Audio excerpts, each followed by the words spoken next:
¿Qué tal? Bienvenidos una vez más al devocional con el pastor Gerson González, donde día a día nos acercamos a las Escrituras para conocer y experimentar el poder del Evangelio. Deseamos que seas grandemente bendecido mientras escuchamos la palabra de Dios, porque la palabra de Dios no está presa. Comenzamos.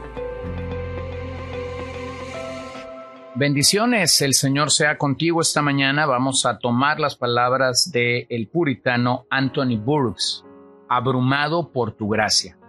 Oh Señor, te bendigo, no solo por tu perdón, por los pecados que he cometido, sino también por tu bondad al preservarme de esos miles de otros pecados en los que era propenso a caer. Si tan solo pudiera arrepentirme de la mejor manera, o alcanzar la santidad de los hombres y los ángeles, aún así no podría compensar el daño que el pecado me ha causado. ¿Había alguien más sumido en el pecado que yo? ¿Alguien estaba más enfermo que yo?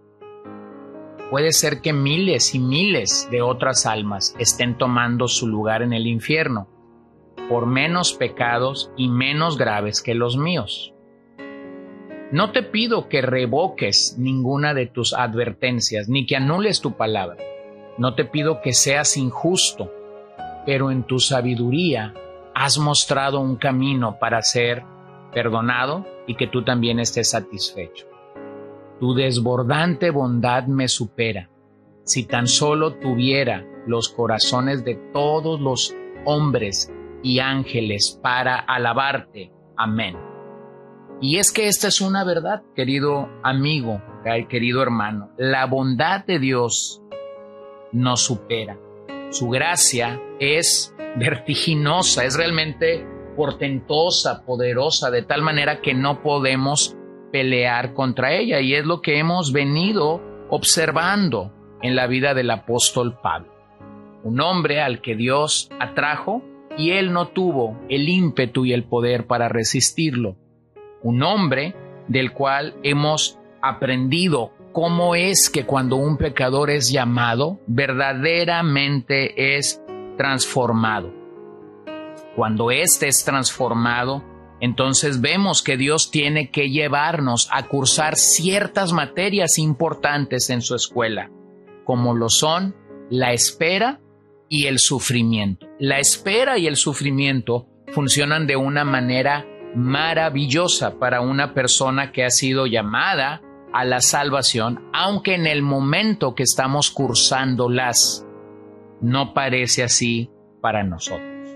Fue entonces que después de haber estado en Arabia y de poder experimentar ese quebranto y esa transformación directa de parte de Cristo y haber entonces retornado a Tarso, su ciudad, donde por gracia y misericordia de Dios, Bernabé fue y lo trajo consigo a Antioquía, la iglesia donde vemos que Pablo comienza sus pininos ministeriales. Fue allí donde Pablo aprendió a ser el segundo violín de Bernabé, el segundo hombre en el ministerio, en la enseñanza, en la predicación, en la visitación, en todo lo que Bernabé necesitaba apoyo.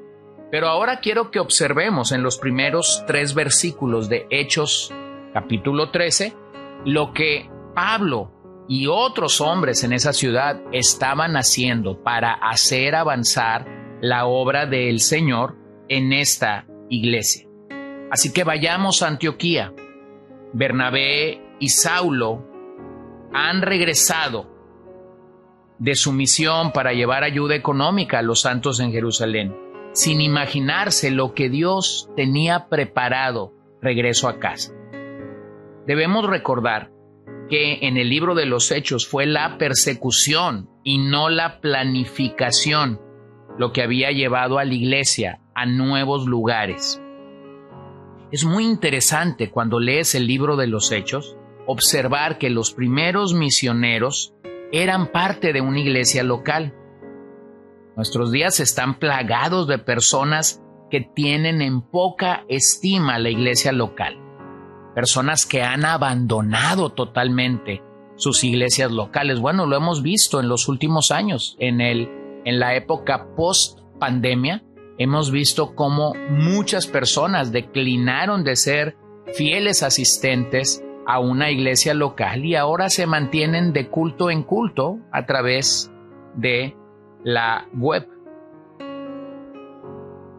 Tenemos otro grupo de personas que simple y sencillamente creen pertenecer al cuerpo de Cristo, pero no tienen ningún compromiso con la iglesia local, nunca lo han tenido y nunca lo tendrán, pero se autonombran seguidores de Cristo. Bueno, qué diferente se ve esto cuando lees el libro de los Hechos.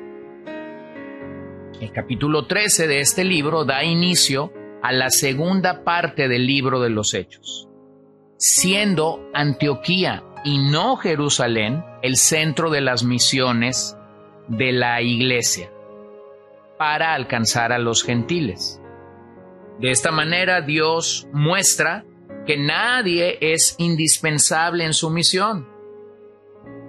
De hecho, la iglesia, los creyentes, los pastores, los ancianos, la gente que está involucrada en el servicio del Señor, debería cuestionarse continuamente por qué existimos y cuál es nuestra misión. Así que vemos que Antioquía se convertiría en ese centro misionero para el mundo en el que Pablo y Bernabé estaban sirviendo. Así que la vida de esta iglesia nos recuerda que hay dos posibilidades cuando pensamos en ser y hacer iglesia. O eres un espectador o eres un pionero. Fue así como esta iglesia fue usada por Dios para hacer que las cosas sucedieran. En la práctica, esta fue una iglesia claramente llena del Espíritu Santo. El espectador es aquel que simplemente observa lo que otros están haciendo. El pionero es aquel que va a donde otros no están yendo, que hace lo que otros no están haciendo para la gloria de Dios. Así que lo que quisiera que observáramos aquí en Antioquía es el reto que esta iglesia nos deja para dejar de confiar en un hombre y creer realmente en el ministerio de una iglesia local. Bueno, la semana pasada tuve la oportunidad, la dicha, la bendición de poder estar en la prisión de mujeres de nuestra ciudad. Tenemos un par de hermanas en la congregación que han ministrado fielmente en este lugar por algunos años. Y bueno, estar ahí y escuchar las historias y ver la transformación que Dios está haciendo en estas mujeres realmente fue una gran bendición que me recuerda que el ministerio no es simplemente lo que se hace detrás del púlpito, sino es la iglesia siendo liberada para cumplir su misión en esta tierra. Bueno, recientemente, hace unos días, estoy siendo testigo de cómo en el cumplimiento de Tito II, un grupo de niñas de la congregación están siendo discipuladas por una pequeña un poco mayor que ellas. Bueno, esto es precisamente lo que está pasando en Antioquía. No están limitados al ministerio de Pablo y Bernabé, sino que hay un grupo de personas que están llevando a cabo el ministerio, y lo mismo tiene que pasar en nuestros días. Hay que entender el cristianismo como una misión que se está moviéndose desde las aldeas de Palestina hacia las ciudades grecorromanas, donde el evangelio está irrumpiendo con poder. Y es que cuando ves eso en el Nuevo Testamento, por lo menos tenemos una colección, un directorio de 40 ciudades a las que el evangelio llegó a través de los pies de la iglesia local. Mira lo que dicen los primeros 3 versos. En la iglesia que estaba en Antioquía había profetas, plural, y maestros, plural. Bernabé, Simón llamado Níger, Lucio de Cirene, Manaén, que se había criado con Herodes el tetrarca, y Saulo. Así que permíteme ver un par de cosas en estos primeros 3 versos, simplemente para poder aprender de lo que está pasando entre estos hermanos. Esta era una iglesia que tenía un liderazgo sólido. Antioquía era una ciudad y una iglesia heterogénea, con un liderazgo diverso, pero sólido en la vida de estos hombres. Lo podemos ver. Bernabé era un judío helenista nacido en Chipre. Simón de Níger, o el negro, como se refiere a él en otros momentos, es simplemente una referencia a su piel. Hay quienes creen que era de África y afirman fue el Simón de Cirene que cargó la cruz de Jesús, un dato histórico que no podemos comprobar cabalmente. Tercero, Lucio de Cirene, romano, natural de Chipre. Manaén era de la clase alta, ya que era un hermano adoptivo de Herodes Antipas, y Saulo de Tarso, un reconocido religioso de aquel día. Esto entonces nos permite reconocer que la iglesia de Antioquía estaba alcanzando a su comunidad para Cristo, sin importar los trasfondos de raza o de clase. Ellos mismos reconocían que Dios no hacía acepción de personas. Estos 5 hombres eran el corazón del ministerio en Antioquía y estaban a punto de perder al 40% de su equipo. Los seres humanos rechazamos los cambios porque estos nos sacan de nuestra zona de comodidad. Sí, esto es una realidad. Pero estos hombres de Dios dejaron Antioquía quizás en su mejor momento.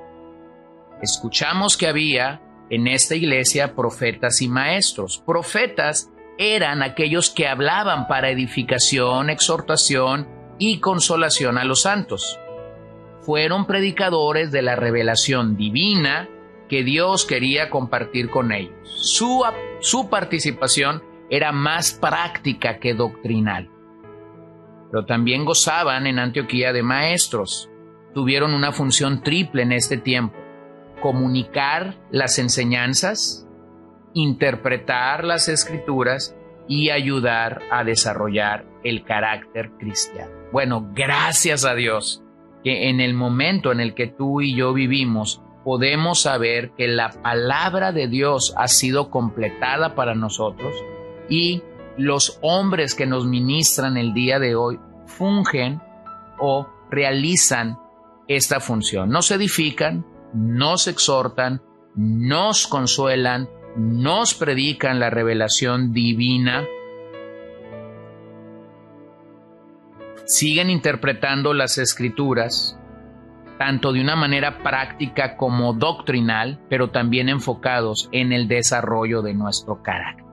Así que claramente vemos que el ministerio de la iglesia local sigue siendo importante y por eso Hechos 13, 1 al 3 nos habla precisamente de esto.